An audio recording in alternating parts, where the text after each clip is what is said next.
Welcome, aloha. Thanks for joining us in ThinkTech Hawaii.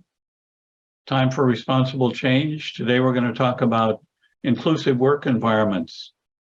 Where are we? Where do we need to go? How might we get there? And what's in the way of that? And we have a wonderful panel today, which I'll introduce in just a sec.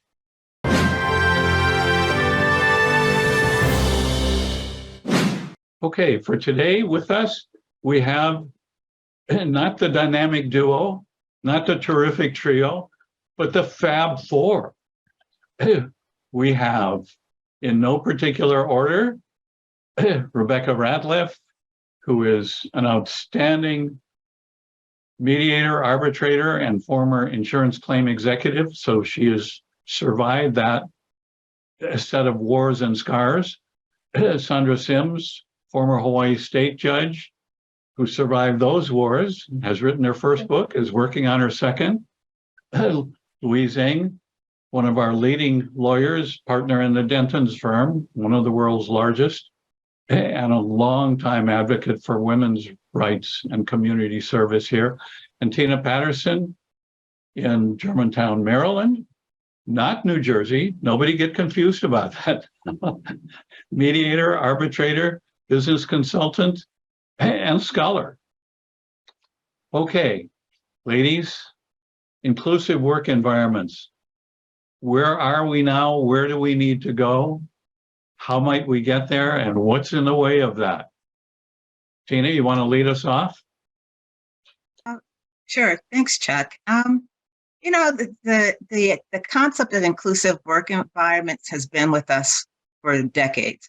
It's getting more focused though, because one, the pandemic, and because of the gig economy, where people are saying, this space doesn't work for me, I'm leaving. And they're sometimes going to work for themselves. At other times, they are determining that they're just going to go down the street or around the corner. Other times, they just, if they're old, they have enough work experience and they can retire, they'll retire.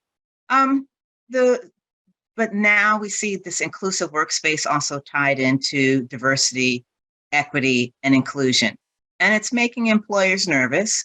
It's making employees feel like I now have an opportunity, a foundation to really speak up and speak out about what's not working in the workspace. I think underpinning all of this is for employers to see that an inclusive workspace is a two-way street. One is setting and creating that space where employees can say what is important to them, what is going to make the workspace enjoyable, comfortable, but also safe. We hear a lot about psychological safety, but it's at its core, it's trust. Can an employee feel like they are in a place where they are trusted regarding their work experience, their aptitude, and what they bring to the table? When people feel that they are devalued or demeaned, they don't want to stay in that workspace. And that at its core is what an inclusive workspace is about. Well, what's important about that, Tina, is we have a new generation entering the workplace, and Generation Z doesn't bow to tyranny. The stuff that we had to put up with in our generation as employees, they don't stay, like you've said. And equitable inclusion is the piece to diversity that it seems corporations are still missing. So, there's a lot of acknowledgement around increasing the presence of executive women and executive Black and brown people, minorities, and people who fit in other categories, who are designated as in diverse categories. But what's important is that, like you said, people feel seen and heard. And, sometimes companies are not really listening. They're bringing people into these spaces, but they're not accommodating them in ways that make them feel like they belong. So, the initiative was first, diversity and inclusion, and then they added equity. So diversity, equity, and inclusion. And then some companies were putting in inclusion first because that kept getting missed. And then they added the B for belonging. And the reason is we haven't gotten it right yet.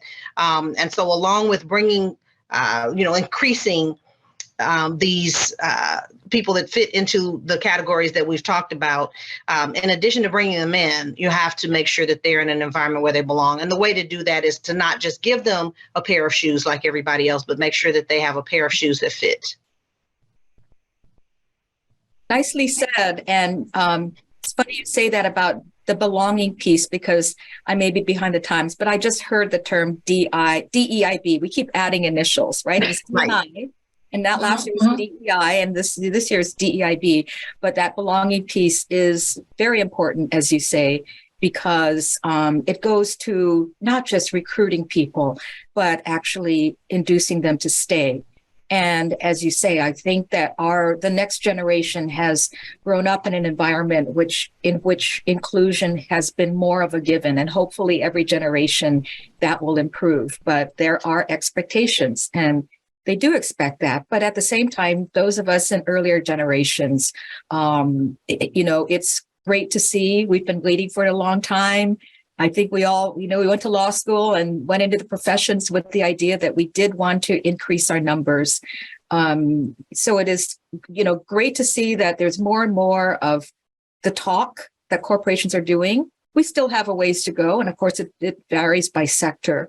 And then, of course, just overall, the points that Tina made about trust and respect. No, those are just things that every workplace should be doing, regardless of inclusion issues. But it goes a long way for making everybody feel like they are part of the team.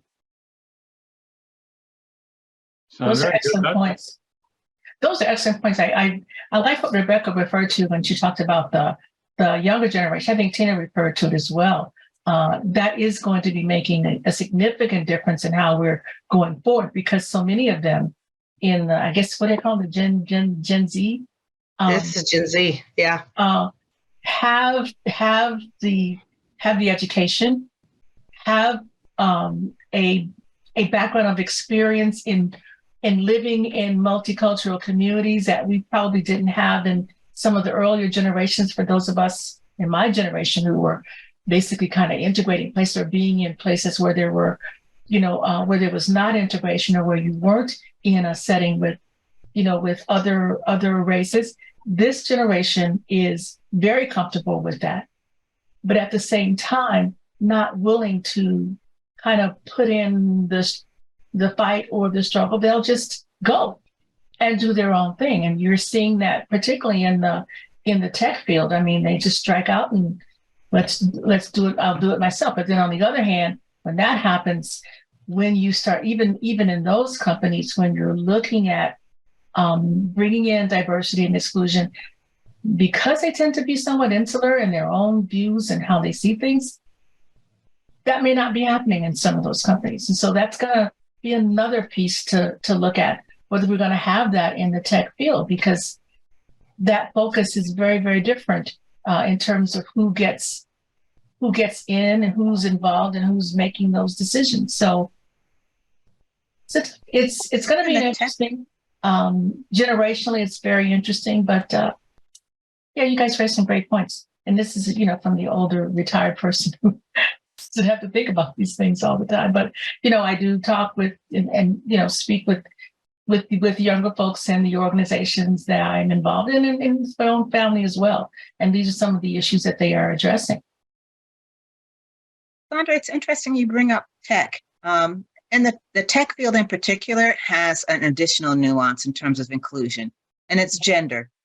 For a long time, the tech field was primarily male. I can remember serving on tech teams, software product rollout teams, and I was the only woman in a room full of men.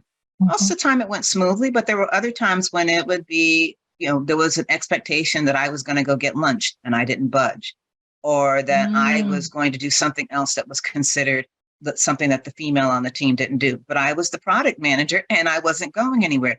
I share that because in that particular space, we still see women having this discussion about feeling like they are included and part of the team, and not being treated as an outsider, or being told, oh, you don't want to be part of this discussion, or the conversation revolving around themes that the women on the team may not want to be engaged in, or more at a more extreme, a space that really doesn't have a place for things like a lactation room or even a woman's bathroom where they have to go to another building. Yes. You know, and some people may say, you know, it's the 22nd century, but it's still there. But also making it comfortable so that a woman, no matter where she is in her stage in life, whether she's single, a mother, or at the point where she is single again because her children have grown up or other life changes have occurred, that she's still a welcome part of that team. And if she's in a position of leadership, and I think this goes again back to this inclusive workspace, that she's supported. So when she makes a decision, that the team doesn't say, well, you know, she's being bossy. She's supposed to be bossy. She's leading the team. If it were a male, do you still use the word bossy? Probably not. And again, part of that inclusive workspace is the language that's used. Yeah. That's a good point. On the tech side, raises a good point, because I was introduced to an interesting book. It's on my bed table and I should read it more, but the title is just intriguing in itself. Take Your Power Back. And it's by a woman who was I think she's an executive in a tech firm, perhaps Facebook. But she also talked about, well, one, that, you know, women also need to take that initiative and responsibility. But two, it helps to have your allies in the company. And that includes men as well as women. And she cited an example of how she would go to a meeting and people would talk over her. So at some point, she just kind of gave up, right? And it was her boss, her male boss, who said, you know, why aren't you speaking up? Because you have things to say, you know, you owe it to the rest of us to share your thoughts as well. And it made her start that journey of realizing that she did have power and she could affirmatively take it and assert it. Well, it helps when somebody, you know, sometimes someone, you know, may approach you and say, well, why don't you speak up more? And you kind of want to ask them, why don't you speak up? Because when a person notices, when another person who is in position to say something notices an inequity, why not advocate? You know, why not be an ally? You know, there's that word again. There are groups in companies now, they're called employee resource groups. And they're called different things. Some of them have really creative names, but those groups are a start for conversations to be had, you know, where, you know, maybe executives have assigned mentors to employees, and, you know, conversations and programming goes on where it's educational for, you know, ideally educational for the employees, for awareness. But those conversations are just the start. And I'm, you know, often when I'm speaking, you know, I'm saying that's the awareness piece, but then there's the acknowledgement piece where then you're inspired to action, and then hopefully advancement. So, you know, we have to continue to have these conversations. But what Tina is talking about too is, you know, respect, you know, having, you know, not just knowing that a person has a title, but actually giving, you know, putting some respect behind that title. Exactly. Yeah. So, you know, that's still an uphill battle. That's a critical piece, because I'm wondering what your views are, because you guys are certainly more involved in the fields than I am at this point. But you mentioned something that's important. What about this? What about pushback that comes from, you know, from other employees or others who are on the same, you know, maybe track that you are on? You're starting to hear more. I don't say more, but the notion that this is, you know, affirmative action in a different manner, that says you're still don't quite belong, but you're here, you're tolerated. And how is that? Are you guys seeing more? I think you're seeing less of it, but it's certainly been a part of the conversation as we're looking at, you know, including Blacks and other minorities and women in corporate settings. Judiciary as well. So I, you know, can't leave the courts out of it. Yeah, it's definitely still a thing. There was a conversation at a conference that I was at a few months ago, and it was around these certifications: minority business enterprise, women-owned business enterprise, women-owned small business. And someone actually stood up, and he was a white male, stood up and said, I don't agree with those, to your point, Judge Sims.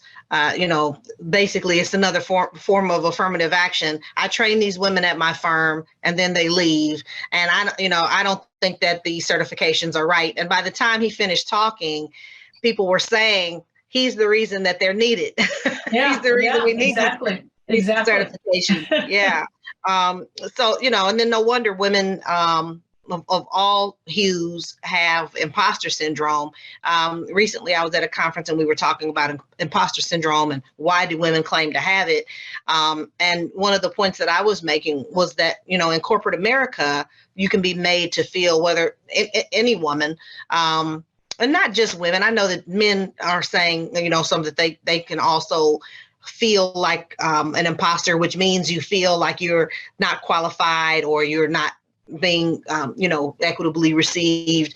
But why do you feel that way? And there are reasons inside and outside. If you're at your company, you're being made to feel like you're not qualified, and code words are always being used to keep people really out of, pay grades and other things. You can feel like an imposter, but you can also feel like an imposter because of what is going on the inside. And, sometimes even women in our own groups, we don't advocate for each other. And so there's this syndrome or feeling that people can have because of, because they don't get support. Because they don't get support inside and outside of their personal and professional lives. That's part of that B portion, that belonging piece. Right. And developing that sense of belonging is a real challenge for when you're in settings like you're referring to, Rebekah, that sense of belonging. You're still kind of pushing your way through the door, and, you're getting, side eyes and questions and, whispers, and all of that is still taking place. So the belonging piece, and how do you do that? How do you do the belonging piece? The belonging piece begins with senior leadership. And it's when senior leadership exhibits true buy-in, not check the box, not the, I'm going to read from a document, and when I'm done, you can't ask me questions because I really don't want to answer because I'm really not comfortable and I don't believe what I'm saying. We've all seen people deliver speeches, talks, and it's completely disingenuous. But it begins with senior leadership. We need one champion, whether it's the COO or someone else, who champions the concept of inclusion. And that means providing opportunity for education for senior leadership, communication, and engagement. I think all of us have heard colleagues and others say, we were at a meeting and we were talking about, and it could be something as simple as, when are we going to get raises, or are we going to get bonuses? And the answer is, we're not going to take questions. If you have a question, email us. And then you never hear anything more on the topic. And it literally makes people feel like, did you really hear me? Are you just doing this to check the box? And the same happens when we talk about inclusion. If you don't want to ask people, what can we do so that you feel that you are part of this space? Then employees see that, they feel that. Doesn't matter whether you work at a local retail shop or you work for a law firm. When someone is just, let's just do this because we have to. And Rebekah, I agree with you. Making this distinction between human resources and employee resource groups or employee assistance groups is vitally important. I had an exchange with a woman on LinkedIn recently, and she said, well, HR can be a resource. And I said, I respectfully agree with you, but let's make the distinction. Human resources, their role is to protect the organization from lawsuits. That's right. It's not to protect the employees. So when this issue comes up of, I'm being bullied, I'm being demeaned, I'm being devalued, there's a dignity, conflict that's happened. HR is going to say, okay, but they're also going to go and say, Chuck, I'm a little concerned. This could potentially put us at risk. These are some things that we may need to do. And they're not necessarily from the employee's perspective. And making that distinction again for those who were watching and saying she just said HR is a bad thing. No, I didn't. What I said was HR has a specific role in the organization, and it is not always to be an employee resource. I think that raises an important point that what you need in an organization too is just safe spaces for Yes. conversations and to ask questions, and that could be in the form of a mentor, whether assigned or found in the organization. In our firm, we've developed the idea of allyship pods. And so putting, it's a voluntary program. So of course, not everybody does it, but those who do are assigned a pod. And so there is some learning component, but also an opportunity to discuss issues and questions, problems. We also have affinity groups, and that can be another potential area. So there needs to be multiple channels. And of course, then we have on the pushback side, I was just, struck by a comment by a conservative politician about the Silicon Valley Bank downfall and how, it's just because if they weren't so woke, this wouldn't have happened. I mean, talk about a total non sequitur. But we're seeing that this year. It's that the pushback. I think, Louise, I think it's not only pushback, but it's also this fear of what does diversity, equity, inclusion mean? Whether you add belonging or safety, it means you might be taking my job from me, and no one is saying that. We see organizations bringing on chief diversity officers, and the officers leaving because they don't have the support, or they are one person trying to do 15 things, or the organization feels that, well, if I do these 3 things, this is the quick fix, and it's not a quick fix. Some of the issues are systemic. Some of the issues have been there from the beginning the organization started. And so it's not going to happen overnight. I think as Westerners, especially those of us in the US, we want quick. Wait, how long is that going to take? It's been 2 months. You haven't resolved this yet? No, folks, it's literally going to take a while. It may take some months. It may take years. But again, it goes back to that buy-in. Who is buying in? If it's the employees and senior management is still, slightly just sitting there not saying anything, it becomes uncomfortable. Well, beyond the buy-in, there has to be enforcement. So, like you've said, it has to be the chief executive officer, the person with authority that can make the mandate and enforce it. That's the only way you get change. But even then, like you're saying, it is a process because it is systemic, because it's baked in, and there has to be a deconstruction process and people resist that. So it takes a while. And also, I think reevaluating, just because that was your policy 6 months ago, doesn't mean that policy can't change. Exactly. Think of it as strategic planning, except for this time, it's literally, what is the temperature of your organization? Is what we're thinking about, does it work? And it could be something as simple as employees say that they want to have a 4-day work week and have a day to work from home for whatever reason. But when they do work from home, you don't have to call every 15 minutes. That's trust. You can tell if they're not being productive. That's another piece of it too. That's gonna company culture. Absolutely. And it does happen. That has to happen at the top. That can't be something that works its way up. It's that commitment has to be made at the top. And what you hear, what I hear is oftentimes, I know some folks that are working in DEI, the DEIB now as it is, who also say they feel like they don't have the ability to really make the difference. They have these great ideas, but there's still pushback. In many settings, there still is the pushback that says, you're over there and we're over here doing important stuff. We don't know what you're doing. So let's not, and that's happening. I know it doesn't sound good for what we're talking about, but that's still happening. Oh, absolutely. It reminds me of a project that I was on, and the person asked me if I would say something. I said, let me ask you this. How are they going to receive the suggestions coming from me? I am Black 365, 24/7. And if I'm making suggestions about your culture, your company culture, and how you are, some ideas about how Wow, to that's- shift that continuum, do you really want to hear it from me? Or would you rather hear it from my colleague who has a lower melanin count than I do? And my colleague laughed, but she delivered the news. Yep. Great response, Tina.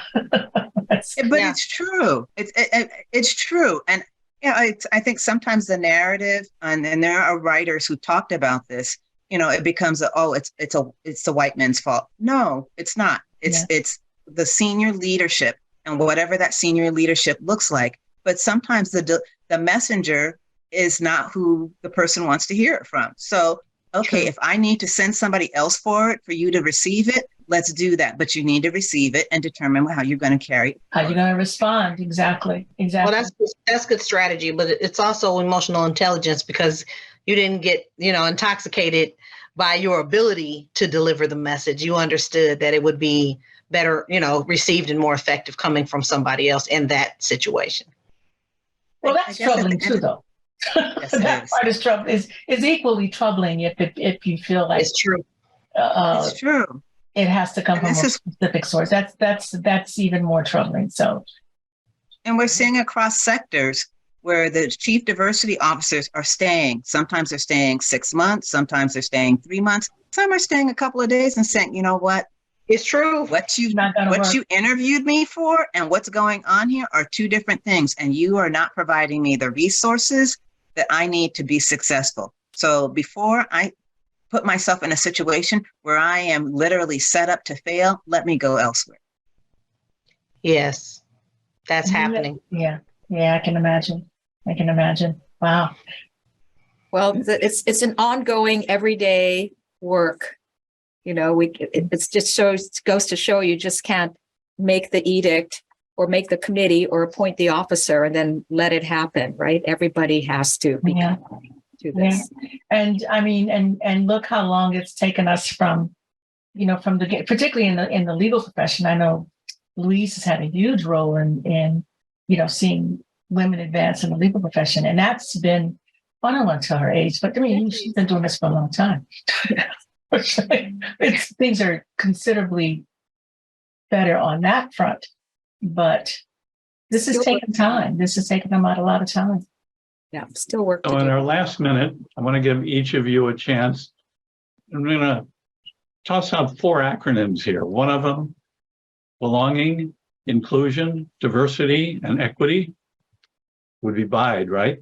But another one, how do we get corporate and government, private and public sector, leadership and culture to truly put in place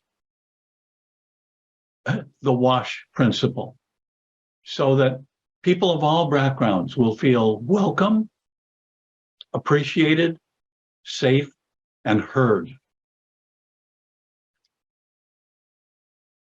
In our last minute or two, Well, I'll throw out amplify because I thought, well, okay, that's a good word for 2023. And it's because, we can each use our platforms to spread that message and talk about it and make sure it's front and center. We can help amplify the voices of others who are coming up the line, who are, helping make our workplace more diverse and help them feel like they belong and are heard.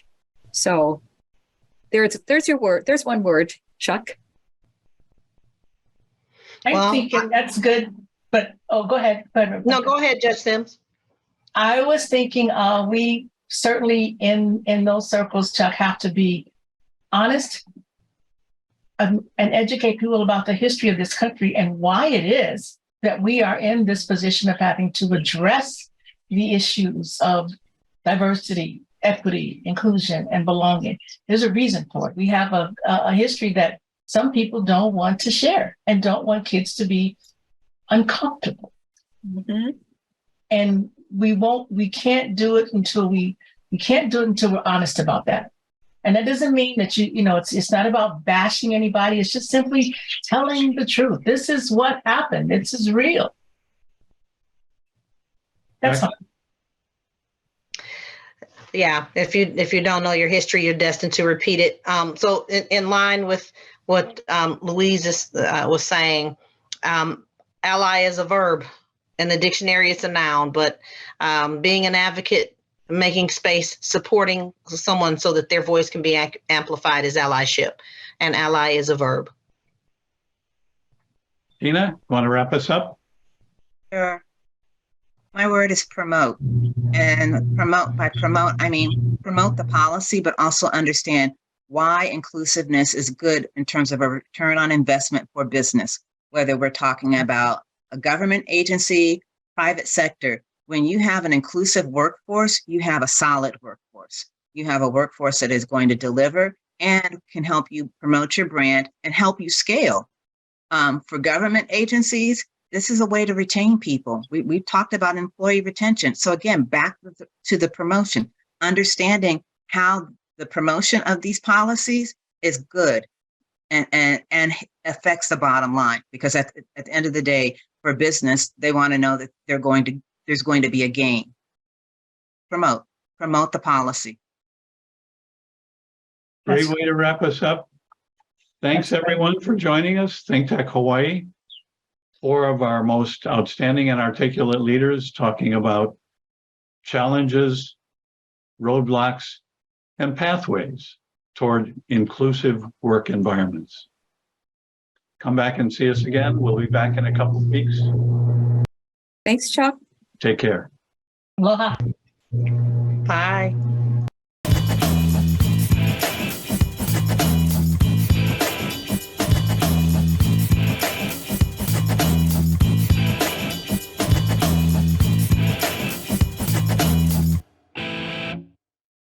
Thank you so much for watching ThinkTech Hawaii.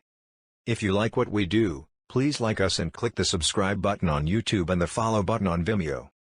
You can also follow us on Facebook, Instagram, and LinkedIn, and donate to us at thinktechhawaii.com. Mahalo.